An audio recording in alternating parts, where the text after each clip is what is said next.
dalam konsep pendidikan ABK. Dan dalam konsep pendidikan ABK ini terdapat pengertian dari ABK, deteksi dini ABK, dan juga klasifikasi dari ABK, bahkan faktor penyebab dari ABK. Dan untuk yang pertama saya akan menyampaikan terkait dengan pengertian dari ABK. Nah, untuk pengertian dari ABK, ABK itu biasanya sering kita sebut anak berkebutuhan khusus ya, yang mana anak ini memerlukan suatu penanganan yang khusus. Kenapa seperti itu? Karena anak tersebut mengalami gangguan terhadap perkembangannya ataupun juga kelainan pada dirinya gitu. Nah, dapat disimpulkan bahwasanya anak ABK ini, pengertian dari ABK ini merupakan karakteristik anak yang memang yang memang berbeda dengan anak lainnya gitu. Jadi anak tersebut itu memiliki karakteristik yang berbeda pada anak umumnya gitu. Itu dari pengertian anak ABK itu sendiri. Dan untuk deteksi dini ABK ya, di sini ada beberapa langkah yang memang harus kita ketahui untuk deteksi dini ABK. Yang pertama ada deteksi dini penyimpangan pertumbuhan. Dan di deteksi dini penyimpangan pertumbuhan ini kita harus menemukan status gizi ya pada anak tersebut. Dan untuk yang kedua ada deteksi dini penyimpangan perkembangan ya, yang mana hal ini adanya suatu keterlambatan bicara ataupun keterlambatan dalam berjalan, daya lihat maupun pendengarannya gitu. Dan yang ketiga deteksi penyimpangan mental emosional, yang mana kita menemukan suatu masalah itu berupa masalah emosi ataupun autis dan gangguan pemusatan perhatian dan juga hiperaktif gitu. Dan untuk klasifikasi dari ABK ya, di sini ada 3 klasifikasi. Yang pertama ada anak dengan kelainan fisik. Nah, anak dengan kelainan fisik ini meliputi dari tunanetra, tunarungu, ataupun tunadaksa gitu. Dan yang kedua ada kelainan mental, seperti halnya dengan gangguan anak yang memang digolongkan seperti halnya tunalaras. Nah, tunalaras, tunawicara, ADHD ataupun autis gitu. Yang ketiga ini kelainan akademik. Kelainan akademik ini seperti halnya tunagrahita ya. Tunagrahita, anak berbakat, shy learner, underachiever, serta kesulitan belajar kesulitan belajar khusus gitu.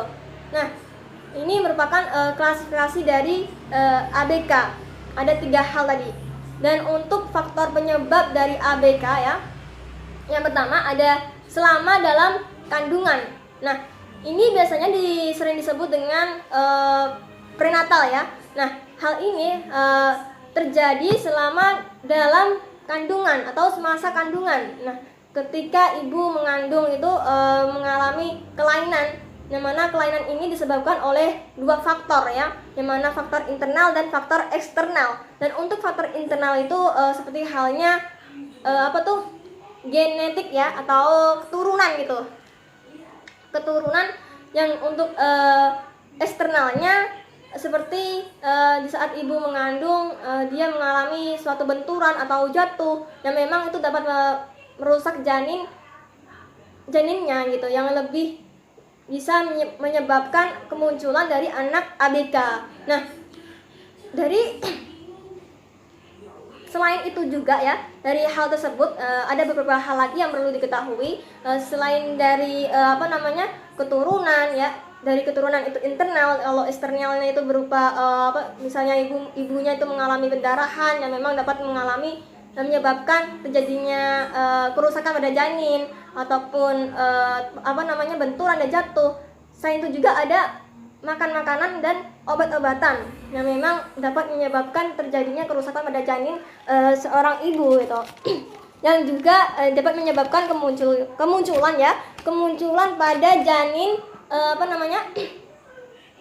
janin yang dikandungnya gitu. Nah, untuk yang kedua ya, dimana hal ini selama proses kelahiran. Selama proses kelahiran ini biasanya sering disebut dengan natal, yang mana pada saat pada saat proses kelahiran ya, pada saat proses kelahiran maupun setelah proses kelahiran. Nah, di sini contohnya nih, misal kelahiran yang sulit di saat ibu melahirkan ya, bersalin, dia mengalami kesulitan dalam melahirkan, ataupun juga pertolongan yang salah dan juga persalinan yang memang tidak spontan. Selain itu juga lahir prematur. Nah, hal ini biasanya sering disebut prematur itu anak yang memang bayi yang memang kurang gizi ya, berat badannya kurang gitu. Dan untuk yang terakhir, yang ketiga ini ada setelah kelahiran yang disebut dengan postnatal, yang memang ini terjadi kelainan di saat setelah anak itu dilahirkan gitu. Setelah dilahirkan sebelum usia perkembangan selesai itu. Nah, yang dimaksud usia perkembangan selesai ini di saat umur pada kira-kiranya kurang lebihnya usia 18 tahun gitu. Nah, ini disebabkan karena terjadinya keracunan ataupun kecelakaan, tumor otak juga bisa menyebabkan terjadinya kelainan atau kecacatan pada pada anak tersebut di saat setelah dilahirkan gitu. Dan cukup itu yang dapat saya sampaikan. Semoga hal ini akan bermanfaat. Apabila ada kesalahan atau kekurangan dari saya, minta maaf sebesar-besarnya. Assalamualaikum warahmatullahi wabarakatuh.